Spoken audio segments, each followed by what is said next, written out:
Sebenarnya aku, apa ya, ini aku pengen nyampein juga ke orang-orang karena aku lihat banyak orang yang, pengen bilang ke kalian yang misalnya merasa jenuh atau merasa ingin keluar dari cosplay, ingin hiatus gitu ya, gara-gara merasa terlalu banyak negativity.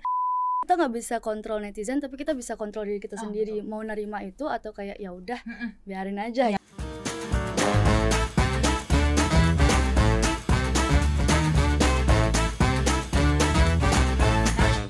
Guys. Di sini gua nggak sendirian tentunya ya. Di sini ada sosok cosplayer, anjay. Oke.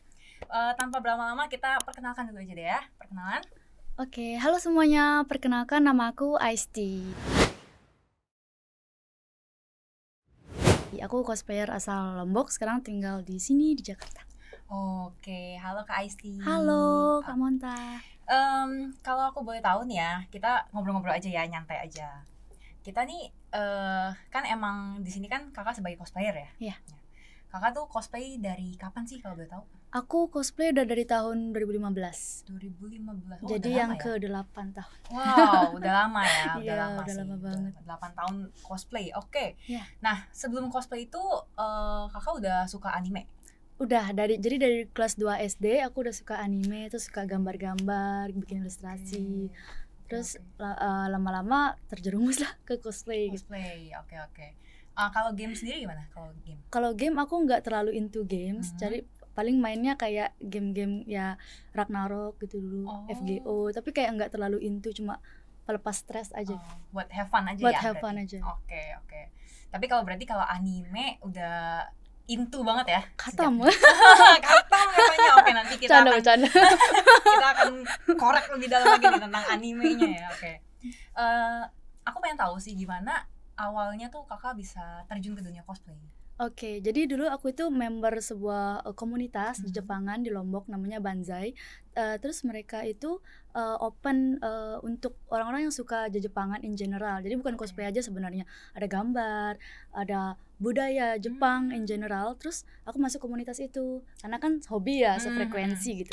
Nah, terus kayak terus tiba-tiba nanya, kita butuh orang nih buat perform gitu, mau nyoba cosplay nggak gitu. Terus jadi kayak aduh, awalnya kan pasti ragu-ragu ya, takut gitu, tapi kayak gimana, kenapa nggak dicoba sih gitu. Betul, kan iya. Dan kayak cosplay itu kan aku yang sebagai penyuka anime merasa itu adalah jalan aku bisa bikin karakter yang aku suka itu jadi nyata gitu kan. Betul. Jadi kayak ya udah, kenapa nggak dicoba gitu. Betul sih. Oke, berarti emang keinginan untuk merealisasikan sebuah karakter ya, apalagi karakter yang disukai. Oke, jadi gitu guys ceritanya. Nah, sekarang kan udah 8 tahun nih Kak, ya kan, udah lama kan. Nah, selama perjalanan 8 tahun bercosplay ini, apakah kakak tuh pernah dapet bully gitu ya, atau omongan yang kurang menyenangkan dari orang lain? Kalau dari lingkungan sekitar aku itu mostly suportif, teman-teman aku suportif semua. Di sekolah juga, bahkan di sekolah aku didukung. Jadi dulu iya, jadi pernah ada graduation di SMA aku, malah kayak Esti kenapa nggak undang komunitasnya cosplay di sekolah gitu. Terus kayak ya? Iya bener. Terus di kantor juga orang-orang yang tahu aku cosplay itu support aku gitu. Jadi semua lingkungan di sekitar aku tidak ada yang negatif terhadap cosplay dan hobi aku. Tetapi mungkin kalau berbicara soal bullying itu lebih ke netizen sih. Iya, jadi kadang kayak komentar-komentar netizen gitu, random strangers gitu, kadang aja gitu. Iya. Kalau boleh tahu, boleh gak tuh cerita dikit-dikit misalnya kayak ada komen-komen apa aja gitu? Jadi misal dulu kan aku pakai behel. Ya, dan aku secara fitur wajah itu lebih ke maskulin gitu ya. Ya, jadi aku lebih suka cosplay laki-laki. Nah, jadi sometimes ketika aku cosplay cewek dan fitur aku terlalu cowok, adalah yang komen, ini mah cowok cosplay cewek gitu. Atau misal kayak waktu aku pakai behel, ada yang bilang, masa Tanjiro kayak behelan gitu-gitulah. Atau hal-hal yang lebih menyakitkan lah, yang membahas fisik, membahas wajah, atau membahas body shaming segala macam. Tapi gitu. Iya sih, kalau omongan netizen kita nggak bisa kontrol. Iya, nggak bisa dikontrol. Tapi untungnya circle kakak tuh suportif semua ya. Jadi kita nggak bisa kontrol netizen, tapi kita bisa kontrol diri kita sendiri. Betul. Mau nerima itu atau kayak ya udah biarin aja gitu. Iya, betul sih, betul. Kayak itu tips yang bagus sih, maksudnya kita nggak boleh termakan sama omongan netizen. Oke. Nah, setelah kita cerita tentang yang negatif nih, aku mau mau tahu yang positifnya dong tentunya. Apakah ada pengalaman yang berkesan saat cosplay gitu ya, atau mungkin menang kompetisi atau diundang sebagai guest star atau sebagai judge gitu ya? Coba bisa diceritakan ada apa aja gitu yang berkesan. Kalau aku sebenarnya hal yang berkesan buat aku tuh simple. Aku tuh suka ketemu sama orang di event. Jadi sebenarnya aku kalau in real life itu orangnya introvert, sama kayak kurang bisa bersosialisasi gitu ya. Kalau ngomong itu kadang topiknya nggak nyambung, karena kan aku lebih into Japan culture gitu. Jadi kalau ngomongin sama orang yang nggak into itu jadi nggak nyambung gitu kan. Tapi di cosplay itu aku bisa menemukan orang-orang yang sefrekuensi sama aku, yang paham aku, dan kita suka hal yang sama. Jadi aku suka banget ketika cosplay itu ketemu sama orang gitu, karena mereka ngerti aku gitu. Jadi kita ngomong apa aja enak gitu, nyambung. Even hal-hal kecil itu nyambung gitu. Ya aku itu sih yang aku suka dari cosplay, ketika ketemu orang di event, ngobrol gitu. Bahkan kayak sekedar nyapa-nyapa doang, itu aku suka banget. Oke, tapi kan kalau sekarang nih kalau aku bilang kakak nih udah lumayan punya nama lah ya. Maksudnya Instagram kakak juga udah lumayan banyak nih followersnya. Pasti kan pernah kan diundang untuk jadi guest star itu.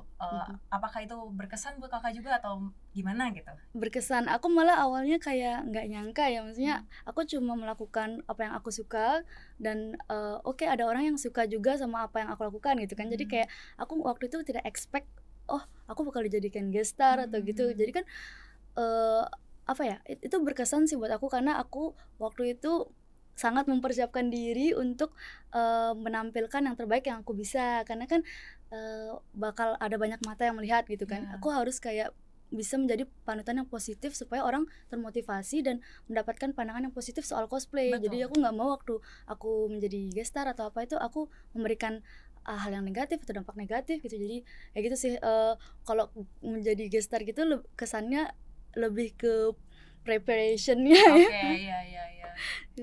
Tapi senang karena merasa di-appreciate ya. Iya, nggak nyangka gitu kok bisa. Oke, kalau buat Kak Aisy sendiri nih, cosplay yang bagus itu tuh gimana sih? Cosplay yang bagus ya, menurut aku cosplay yang bagus itu cosplay yang bisa membuat orang yang cosplaynya itu senang, dan kita tuh bisa mewujudkan karakter yang kita mau itu menjadi nyata gitu. Itu in general. Tapi kalau misal bicara soal taste aku, soal cosplay, aku tuh suka ketika cosplay itu kita benar-benar menaruh effort di cosplay kita, berdedikasi sehingga karakternya tuh semirip mungkin sama desainnya gitu. Jadi dari appearance-nya, dari sifatnya, pembawaan kita, atau misal kalau perform atau lomba gitu, gimana kita actionnya, membawakannya, ekspresinya gitu. Itu menurut aku secara pribadi cosplay yang bagus. Tapi balik lagi, kalau in general menurut aku cosplay itu bagus ketika kamu cosplay itu nggak terpaksa gitu. Kamu cosplay ya untuk diri kamu sendiri, supaya kamu senang, supaya karakter yang kamu suka itu jadi nyata gitu. Itu sih. Oke, berarti kalau kakak juga mendukung orang-orang yang cosplay itu untuk fun aja ya? Iya, karena menurut aku kita semua pasti punya hal berbeda yang kita tuju di cosplay. Mungkin nggak semua orang pengen mewujudkan karakternya jadi nyata. Mungkin kayak ada yang pengen have fun sama teman-temannya gitu. Jadi menurut aku itu ada itu boleh-boleh aja gitu, selama kita tidak merugikan orang lain. Betul. Oke, berarti valid lah ya, cosplay dalam bentuk apapun yang penting happy, yang penting tidak merugikan orang lain itu valid. Oke. Kalau sekarang kita bicara goal kakak, target kakak nih untuk dunia cosplay ya, di tahun ini apa itu? Target di dunia cosplay ya, aku pengen banget tahun ini tuh bisa bikin cosplay movie video. Ya, jadi dari dulu itu aku into Vocaloid banget sama into idol. Jadi aku pengen banget bikin movie soal peridolan, soal cosplay, dan aku tuh pengen perform sebenarnya. Jadi sejak aku mulai sibuk di real life, kadang udah nggak sempat lagi ikut lomba atau perform. Kalau dulu aku rajin gitu ya ikut perform kabaret, ikut lomba, tapi sekarang kayak ngerasa nggak ada waktu untuk bikin konsep atau ngurus properti atau apa tuh nggak sempat gitu. Jadi aku pengen banget kalau bisa tahun ini minimal sekali lah gitu kembali ikut lomba, ikut kompetisi, perform lagi. Dan aku juga pengen mencoba cosplay, buka booth atau jualan itu di luar negeri.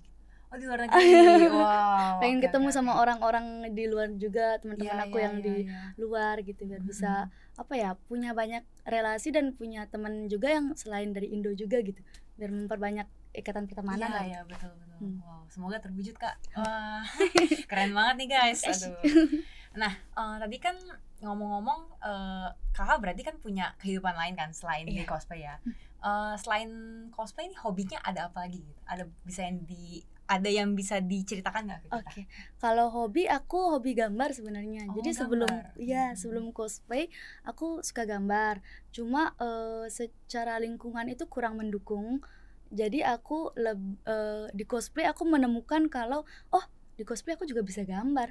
Medianya beda gitu. Medianya tuh di wajah gitu. Betul. Ya, jadi aku sebenarnya suka di kalau kalian mungkin follow perjalanan aku di cosplay itu lebih ke into makeup art gitu, karena emang passion aku dari dulu itu gambar sebenarnya.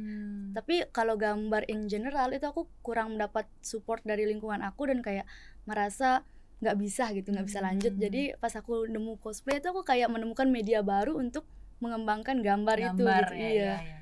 Jadi gitu sih. Terlihat sih dari make up sekarang ini juga kan gambar banget ya gitu. Ini keren banget sih. Rapi banget loh Kak, asli. Jadi malu. Oke. Nah, selama 8 tahun kakak bercosplay ini, kakak pernah merasa jenuh nggak? Jenuh sih enggak ya. Soalnya kayak cosplay itu aku merasa justru hidup aku yang utama itu di cosplay.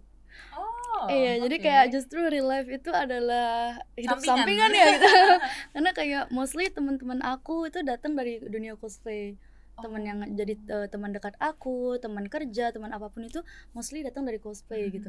Jadi aku merasa aku lebih dekat dengan dunia cosplay daripada dunia aku yang lagi satu gitu. Oke. Tapi sebenarnya awalnya dunia cosplay itu pelarian ya? Awalnya pelarian. Awalnya kayak cuma pengen lepas dari realita gitu ya, terus menjadi seseorang yang berbeda dari aku yang sebenarnya gitu kan. Tapi lama-lama aku menemukan jati diri aku di sana, aku menemukan teman di sana, jadi lebih nyaman di sana gitu. Iya. Oke.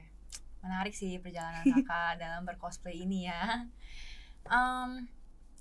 Apa yang bikin kakak itu bertahan untuk terus melanjutkan cosplay?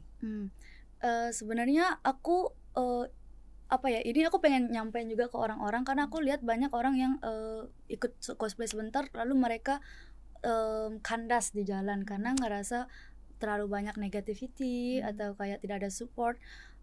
Itu aku pengen bilang ke kalian kayak sebenarnya mungkin kalian belum menemukan circle yang tepat gitu.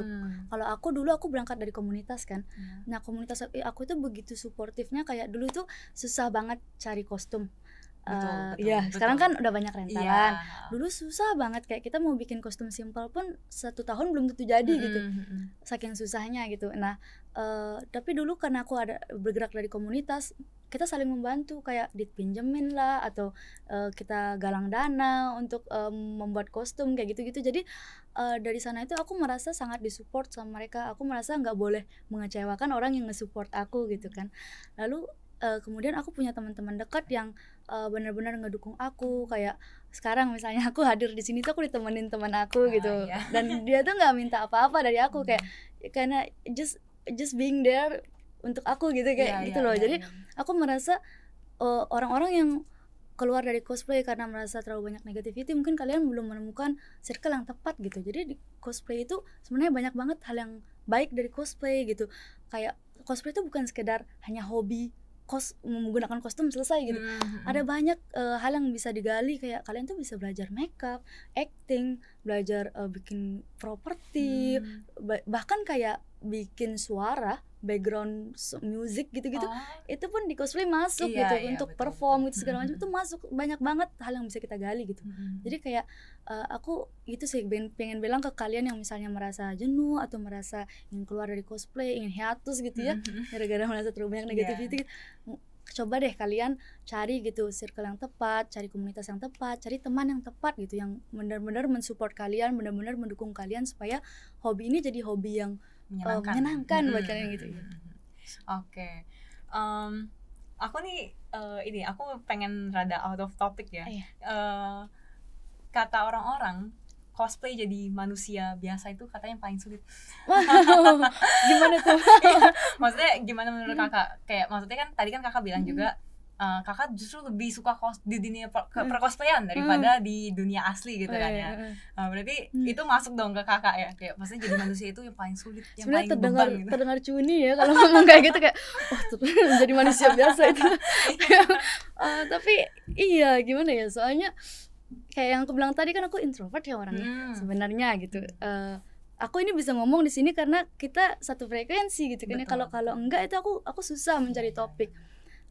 Bener sih, cosplay jadi manusia biasa itu sulit. Yang paling sulit ya. Mungkin karena kayak dari kecil dan udah bertahun-tahun gitu kan ya ngikutin J culture, terus kayak nonton anime segala macam, udah terlalu terbiasa melihat budaya yang ada di sana gitu. Jadi kalau mencoba untuk menjadi manusia biasa, menjadi Ryaju gitu, itu kayak kok rasanya kurang ini ya, kurang aku banget. Iya benar sih. Jadi ini cocok banget kan kakak nih emang lebih ke dunia cosplay gitu ya, karena dunia gue di sini gitu. Oke. Nah, kemarin tuh aku lihat form guest star kakak muncul terus nama Natsume Takashi. Nah, ini ada apa nih sama karakter ini, dan bisa diceritakan aja deh apapun yang kakak mau sampaikan tentang si Natsume Takashi. Oke. Aduh. Jadi Natsume Takashi itu adalah karakter yang paling aku suka nomor 1 dari semua. Nomor 1. Karena sebelumnya Natsume Takashi itu dari anime Natsume Yujincho, kalau kalian tahu, bakal keluar season 7. Oke. Jadi Natsume Takashi itu dia orangnya soft boy. Dia punya personality yang baik banget. Saking baiknya itu kayak semua ketidakadilan di dunia ini itu nggak berpengaruh, nggak membuat dia tuh jadi karakter yang jahat gitu. Jadi aku suka banget tipikal MC atau karakter yang kayak dia tuh punya personality yang bagus, dan sekalipun kayak orang melakukan hal jahat ke dia, ataupun dunia nggak adil sama dia, atau dia tuh tidak hidup dengan privilege, dia tuh tetap bisa maju dan kayak tidak menjadi negatif gitu. Ya udah jalani aja hidupnya, tetap positif, tetap baik ke orang lain. Nah itu menginspirasi aku, kayak aku tuh pengen gitu loh jadi orang yang kayak gitu. Kayak pengen bisa membawa kebaikan untuk orang lain, positivity untuk orang lain gitu. Jadi aku ngerasa karakter-karakter yang kayak gitu tuh sangat menginspirasi, dan aku tuh suka tipe karakter yang kayak gitu. Kayak misalnya Natsume Takashi, Tanjiro, ya terus kayak banyak deh pokoknya karakter yang seperti itu. Nah Natsume Takashi ini personally aku suka karena dia emang kayak tidak ada celah, terlalu baik lah gitu orangnya gitu. Jadi kayak ya udah kebawa sampai sekarang, udah nggak bisa tergantikan oleh siapapun posisi. Iya. Kak, ngomong-ngomong cosplay dan goal kedepannya, cosplay terdekat ada apa aja nih? Kalau bisa sih sebutin 3 deh, 3 seenggaknya ya. Kayaknya ada lebih dari 10. Yang paling kakak nantikan gitu, yang pengen banget gitu. Kalau dari aku sih yang paling pengen gitu ya, ada Crazy Oli. Oli lagi? Ya. Yang mana tuh versinya? Yang outfitnya yang warna putih. Outfit ketiganya. Terus Ensemble Stars itu pengen semua karakternya kalau bisa, terutama Tsukishu ya. Susan. Sama apa ya? Aku menantikan Pandora Hearts. Jadi aku lagi bikin Ozu Vesalius dari Pandora Hearts, itu tokoh utamanya. Cuma belum ada kesempatan untuk benar-benar mengejarnya gitu. Jadi kayak dari kemarin ketunda mulu. Tapi udah in progress. Cuma belum, cuma kan apa ya, salah satu yang paling aku nantikan gitu. Ya betul. Ngomong-ngomong anime, berarti kalau anime MC-nya kayak begitu, konfliknya apa tuh? Konfliknya sebenarnya dia kan lebih ke slice of life ya, lebih ke psychological gitu. Kalau di aku sih bukan ke konfliknya yang aku nikmati ya, tapi lebih ke bagaimana dia menjalani kehidupannya ya dengan tetap menjadi orang baik walaupun kayak dia tuh ya diperlakukan dengan tidak adil gitu. Oke. Oh, jadi itu ya. Jadi aku jadi tertarik nih mau nonton nih. Let's go. Season 7 sudah. Oke, season 7. Season 7 berarti udah mau tayang tahun depan. Oh, jadi dia tuh jadi promosi. Dia tuh berarti ada mangganya ya berarti? Ada. Oke. Kalau tahu Hotaru Binomorie? Tahu. Yang maaf. Waduh. Enggak sih, aku nonton yang mainstream aja. Oh iya, siap. Mangganya sama kayak Hotaru Binomorie pengarangnya. Oke. Aku lebih tim nonton anime sih. Okay, jadi aku nonton anime aja. Oke, aku pengen tahu nih, kan ngomong-ngomong anime, 3 anime yang bisa dibilang tuh mengubah hidup kakak dan yang menginspirasi kayak tadi ya berarti ya. Tadi berarti nomor satunya kan? Iya, sebenarnya nomor satunya Naruto sih. Kalau masalah mengubah hidup gitu ya. Iya. Gue juga Naruto. Karakter apa? Karakter favorit di Naruto siapa? Narutonya. Oke. Karena bisa diceritain nggak kenapa Naruto itu mengubah hidup? Aduh, jadi malu. Gak apa-apa. Jadi aku nonton Naruto dari SD, dari kelas 2 SD gitu, suka Naruto. Terus bapak aku nanya kan, kenapa sih suka anime gini, kartun gini, kartun Jepang gini gitu. Nah, dari poin dia nanya itu, aku baru sadar kenapa ya aku suka gitu kan. Kan ada kartun yang lain, kayak kan ada film yang lain yang bisa ditonton. Kenapa ya aku suka ini? Terus aku baru sadar dari sana ternyata di anime itu dulu kan aku masih kecil ya, maksud aku film yang aku tonton mostly ringan lah ya, light gitu, storynya light gitu, terus kayak ya udah biasa aja kekanak-kanakan cerita gitu. Tapi di anime itu aku menemukan cerita yang sulit dipahami, bagaimana orang dewasa berpikir gitu kan ya, bagaimana dunia ini bekerja secara keseluruhan. Karena kan kalau kartun anak-anak kan ya udah ya bercanda-bercanda aja, enteng-enteng. Tapi di anime kok berat ya, kok problematik ya hidupnya mereka gitu. Nah di situ tuh aku menemukan iya ya, anime itu menarik karena tidak sesimpel itu, karena rumit gitu. Betul. Jalan ceritanya kompleks. Dan waktu itu aku specifically suka Naruto karena cuma Naruto aja yang ada. Jadi susah nyari sinyal, hanya ada Naruto gitu ya. Tapi maksudnya aku suka Naruto karena dia orangnya kan bekerja keras, pejuang banget, dan kayak nggak nyerah gitu, apapun yang terjadi tetap maju gitu. Betul. Makanya sangat menarik di mata aku gitu. Oke, sekarang yang kedua nih, apa nih? Ada lagi nggak? Apa ya? Tadi Natsume Yujincho, sama yang ketiga aku baru menemukan sekarang sih. Jadi Ensemble Stars. Pernah dengar? Itu baru ya itu ya? Sebenarnya lama, tapi aku baru tahu sekarang gitu, baru tahu tahun ini. Jadi Ensemble Stars itu anime tentang idol. Aku awalnya mengira kayak idol ya nyanyi selesai gitu ya. Tapi ternyata setelah aku mendalami itu lore-nya itu sangat dalam. Jadi setiap karakter itu nggak ada yang karakter sampingan. Mungkin kalau bisa apa ya? Aku nggak bisa menyandingkan sih. Tapi kalau kata temen aku yang nonton One Piece, setiap karakter di One Piece tidak ada yang sampingan. Betul. Mungkin kurang lebih kayak gitu. Tapi aku nggak nonton One Piece ya, jadi nggak tahu nih. Belum. Jadi ya gitu. Jadi setiap karakter itu punya perjuangannya sendiri, jatuh bangunnya sendiri di N-Stars itu. Dan terlebih lagi aku into idol sama Vocaloid banget. Jadi ketika menemukan N-Stars aku merasa wah ini comfort zone aku banget nih animenya. Jadi sampai sekarang tenggelam di dalamnya. Oke. Kalau tadi kan kakak bilang suka Vocaloid ya, itu Vocaloid sejak kapan tuh suka Vocaloid? Sejak SD. Berarti yang awal-awal banget ya, yang Hatsune Miku ya? Iya. Udah ngikutin dari sejak itu, terus ngikutin terus sampai perkembangan sekarang. Tapi sekarang aku belum main Project Sekai sih. Jadi kan dia sekarang Iya. Tapi nggak ngikutin sampai sekarang. Oke, berarti ngomong-ngomong tentang idol, sekarang kan yang lagi ngetrend tuh VTuber kan? VTuber favorit kakak siapa? Crazy Oli. Aku udah lihat sih di Instagram kakak tuh cosplay Crazy Oli-nya mantap. Betul, cuy. Gila. Iya.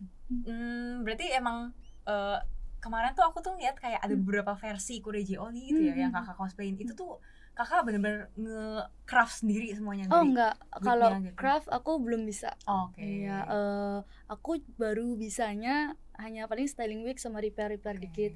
Kalau crafting atau bikin yang susah-susah itu aku belum bisa. belum bisa. Spesialis aku lebih ke makeup tapi aku pengen sih belajar, cuma waktunya belum ada, jadi nyicil-nyicil pelan-pelan.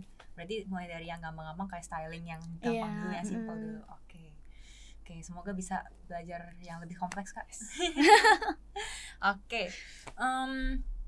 Ini pertanyaan trivia aja ya, fun aja. Kalau Kakak Aisti bisa masuk ke dunia anime, Kakak mau masuk ke dunia siapa? Waduh. Yang tidak berbahaya ya kalau bisa. Iya sih benar. Nanti masuk isekai bertarung iya, bahaya ya, bisa jadi korban pertama saya. Tolong, mungkin apa ya? Mungkin Ensemble Stars kali ya. Iya, biar jadi idol gitu. Atau jadi ini deh penontonnya deh, enggak apa-apa. Nontonin idolnya gitu ya. Oke. Berarti emang Ensemble Stars tuh lagi yang aku ini banget. Diikutin banget ya, yang diikutin banget gitu ya. Oke. Tadi kita udah ngebahas sedikit tentang game ya. Game yang kakak mainin sekarang apa? Ensemble Stars. Ensemble Stars juga guys. Ada yang lain juga sih, Genshin, Arc Knights, sama FGO, tapi udah lama hiatus sih. Oke. Cuma gitu, balik lagi aku tuh bukan gamer ya. Maksudnya main tuh ya udah main aja, kayak aku bahkan kayak nggak terlalu ngurusin soal leveling atau apa atau menaikkan armor atau segala, aku nggak terlalu gitu. Jadi kayak ya udah main aja gitu. Oke. Dan biasanya main untuk baca lore-nya aja, jarang untuk kayak yang kayak kompetitif. Iya. Oke. Berarti ya gamer nyantai aja ya. Nyantai aja gitu. Bahkan tidak berani menyebut diri gamer. Gamer ya. Oke, nggak apa-apa. Penikmat saja. Penikmat. Oke.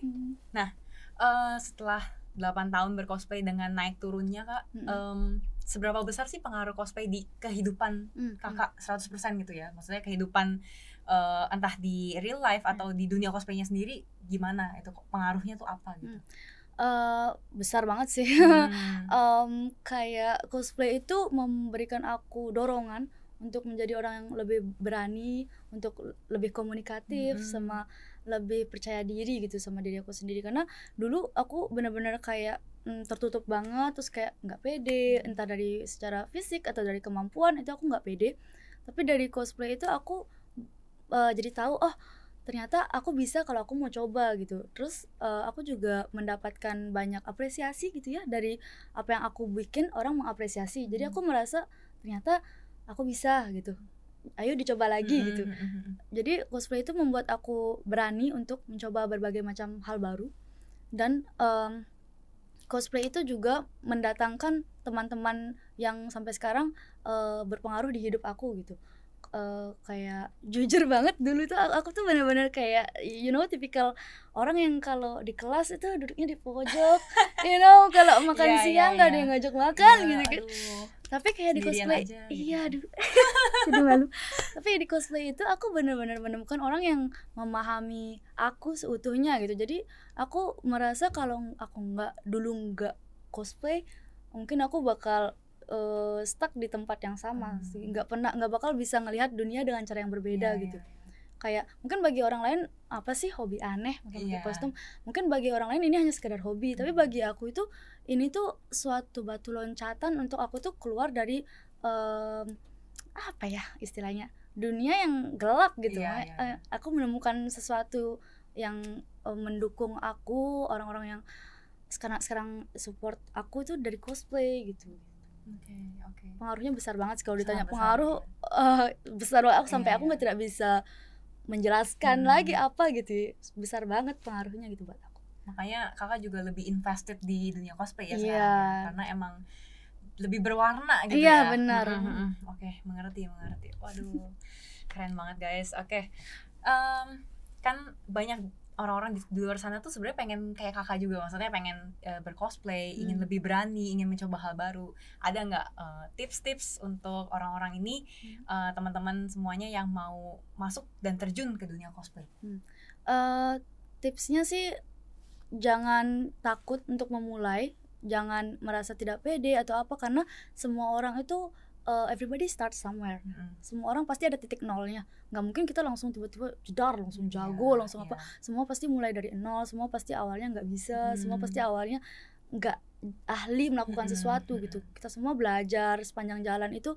Kita berproses, kita bertemu orang-orang, kita mempelajari hal baru gitu. Jadi untuk kalian yang baru mau mulai cosplay atau kayak masih merasa ragu, merasa takut, ingat semua orang punya garis start gitu. Jangan ragu untuk memulai, jangan takut untuk memulai. Jangan ragu, pokoknya jangan takut untuk memulai ya Kak. Beraniin aja dulu, kita mulai dari nol. Mulai dari nol dari ya nol, Kak. Mulai dari nol ya Kak. Oke. Oke. Kakak kan lagi cosplay Senku ya? Ya, Dr. Stone. Buat yang belum nonton Dr. Stone, kakak bisa ceritain sedikit nggak kenapa wajib banget nonton Dr. Stone? Bisa jadi esai 10 halaman. yang simple aja Kak, yang singkat aja karena ini waktunya nggak tinggal. Jadi kalau aku pribadi, buat kalian yang kayak suka science fiction, itu tuh Dr. Stone banyak banget mengupas hal-hal yang terkait ilmiah, terkait hal-hal sains itu dengan cara yang simple gitu. Misalnya kayak waktu itu pernah ada tentang cara pembuatan sabun, dia jelasin sesingkat mungkin. Jadi kita dikenalkan dulu sama alat-alatnya, apa dari bahan-bahannya dulu. Misal dia memperkenalkan, oh ini ada gua begini-begini, ada kapur, ada gini-gini, tiba-tiba jedar jadi sabun, jedar jadi alat peledak gitu. Iya, jadi kita kayak mempelajari, oh kita bisa bikin sesuatu nih dari scratch gitu. Dan itu tuh ternyata ada di sekeliling kita gitu. Jadi buat kalian yang suka sains itu pasti tertarik banget sih sama Dr. Stone karena benar-benar membahas soal hal-hal sains ini secara simple gitu, bisa mudah dipahami lah gitu ya, nggak yang bikin kita pusing segala macam gitu. Terus kayak even ada part dimana yang aku suka banget, dia itu nanya kita bikin apa lagi ya selanjutnya gitu. Terus temannya bilang bikin smartphone gitu. Terus Senkunya bilang itu bisa bertahun-tahun lamanya gitu. Tapi dia tidak bukan kayak langsung bilang nggak bisa gitu, tapi dia pada akhirnya bikin, cuma modelnya lebih simpel daripada smartphone yang sekarang gitu. Cuma di idea gitu ya, ada untuk menghubungkan orang dengan peralatan yang seadanya gitu, yang ada di sekitar mereka, nggak ada teknologi apa-apa untuk membuatnya. Itu kan udah kayak apa ya, oh ternyata kita bisa ya bikin teknologi untuk berkomunikasi dengan tidak ada apa-apa untuk menolong kita untuk membuat itu gitu loh. Itu sih. Jadi aku amaze-nya sama anime itu benar-benar dari awal tuh dia awalnya bikin alat-alat yang mudah dulu, terus tiba-tiba lama-lama mobil yang semakin kompleks gitu ya. Semakin kompleks. Tidak terlalu kompleks, maksudnya masih bisa dibikin, tapi fungsinya emang itu, fungsinya memang mobil, fungsinya memang apa namanya? Smartphone. Even kayak hal-hal kecil kayak pesawat sederhana, what is it called? Yang untuk gituin sumur. Pesawat sederhana, katrol ya. Even hal-hal kayak katrol gitu-gitu tuh dijelasin gitu loh. Gimana kita bisa ngangkat kayu yang besar untuk nyelamatin orang, tapi dengan alat yang sangat simple gitu. Kita nggak perlu tenaga manusia yang besar gitu. Itu sih. Kalau kalian suka sains, kalian pasti suka. Berarti kakak nih suka sama genre science fiction ya? Iya. Oke. Jadi aku nonton science fiction, psychological, terus yang misteri, plot twist itu aku suka banget. Aku suka kayak Code Geass, Kekumki Valvrave, Monster, Moriarty the Patriot, yang detektif juga, detektif Conan segala macam. Itu kan ada ya sainsnya dikit. Aku suka banget. Aku mau nanya dikit nih. Ngomong-ngomong genre science fiction, aku suka banget sama Steins Gate. Kakak nonton nggak? Nonton. Itu aku suka banget nih. Microwave. itu keren banget. Itu menurutku genre science fiction yang menurut aku bagus banget ya, karena emang dia juga ada dramanya kan. Itu bagus sih. Tapi aku dulu tuh waktu nonton masih kecil ya, aku belum paham. Jadi waktu aku melihat itu aku kayak wow, kita bisa bikin mesin waktu dengan microwave. Mari kita coba. Jangan dicoba guys, jangan dicoba. Ntar meledak loh. Iya sih, itu emang rada nggak masuk akal ya. Cuman tapi konsepnya gitu. Konsepnya menarik gitu, time travel gitu kan. Jadi salah satu tim dari acara nih ada yang suka banget sama Senku. Nah, spill dong Kak, menurut kakak tuh Senku karakternya gimana? Gimana ya? Sebenarnya aku ada alasan juga aku suka Senku. Balik lagi ke yang tadi aku bilang sebelumnya, aku suka banget karakter yang punya kepribadian yang baik gitu. Nah, Senku ini kan orangnya jenius banget ceritanya nih di Dr. Stone. Mostly kan karakter yang jenius dan dia punya kemampuan yang lebih daripada yang lain. Kan ceritanya yang lain manusia purba nih gitu kan ya. Mostly menjadi jahat kan. Kayak dan di sini ada konflik, dia itu akan melawan seseorang dan dia hampir dibunuh gara-gara itu gitu. Iya, jadi musuhnya dia ini mau hampir ngebunuh dia gitu kan. Jadi kan maksud aku tuh dia punya privilege pintar gitu, genius. Dia itu bisa aja jadi jahat dan melakukan ya udah bikin aja racun selesai gitu kan, apa suntik apa gitu. Jadi tapi enggak, Senku itu mencoba membalikkan keadaan dengan sebisa mungkin gak menyakiti siapapun gitu. Jadi kayak tetap dia itu berusaha bikin apapun, walaupun kayak waktu itu momennya sangat desperate ya, kayak nggak ada apa-apa, kita bikin semuanya teknologi dari nggak ada apa-apa gitu loh, tapi dia berusaha gitu gimana supaya kita bisa membalikkan keadaan tanpa menyakiti siapapun gitu. Itu sih yang aku suka dari Senku gitu. Berarti selain dia punya, pinter gitu ya, gitu mulia banget ya tujuannya ya. Iya, sebenarnya nggak mulia-mulia banget, dia kayak cuek aja sih sama umat manusia ya, tapi dia tidak mau menggunakan kepintarannya untuk hal yang buruk negatif gitu. Iya gitu. Padahal bisa aja kan bikin aja bom, lempar, selesai gitu betul, masalah. Betul. Di episode 1 tamat gitu. Nanti nggak ada dong animenya. Iya, dia tidak melakukan itu. Oke, berarti kakak tuh mainly sukanya sama MC yang emang positif ya, yang kayak membawakan energi gitu ya, kayak Naruto juga kan. Ya, oke. Kalau Tsukasa gimana? Tsukasa ini lawannya tadi yang aku bilang. Jadi dia sebenarnya punya tujuan yang mulia. Dia tuh nggak pengen ada orang tua yang tidak adil di dunia ini gitu. Jadi kan semua orang sudah menjadi batu. Kayak ya udah nggak usah kita hidupin lagi gitu. Dia tuh nggak pengen ketidakadilan kembali ke dunia gitu. Tetapi itu kan maksudnya berarti membunuh mereka ya gitu ya. Aduh, boleh nggak sih pakai bahasa gitu? Nggak apa ya. Oke. Itu kan berarti kan membunuh mereka gitu. Jadi sebenarnya tujuannya Tsukasa bagus, dia tidak ingin lagi ada anak-anak yang mendapatkan ketidakadilan di dunia ini. Tapi cara dia salah gitu. Tapi seiring berjalannya waktu dia jadi luluh gitu. Jadi melihat iya mungkin ada cara lain gitu untuk melakukan ini gitu-gitu. Jadi kayak ya udah seiring berjalannya waktu dia tidak lagi sekeras yang awal gitu. Oke. Sebelum kita menutup semuanya, ada salam nih Kak, ada salam yel-yel kita. Oke, gimana itu? Oke, aku ajarin dulu ya. Nanti kalau aku ngomong salam BMC, nanti kakak balasnya dengan bangga menjadi cosplayer. Oh ya, siap. Bareng ya nanti. BMC, bangga menjadi cosplayer. Oke guys, jadi segitu aja kita ngobrol-ngobrol sama Kak Aisti. Kalau misalnya kalian masih penasaran lagi dengan kehidupan dan cosplay yang keren-kerennya punya Kak Aisti, silakan langsung aja ke Instagramnya Kak Aisti di mana-mana, nggak tahu di mana. Nanti akan ada linknya pasti. Kalian kepoin aja terus. Oke, jadi kita sampai sini aja. Jangan lupa like, comment, dan subscribe. Oke, dadah Kak Aisti.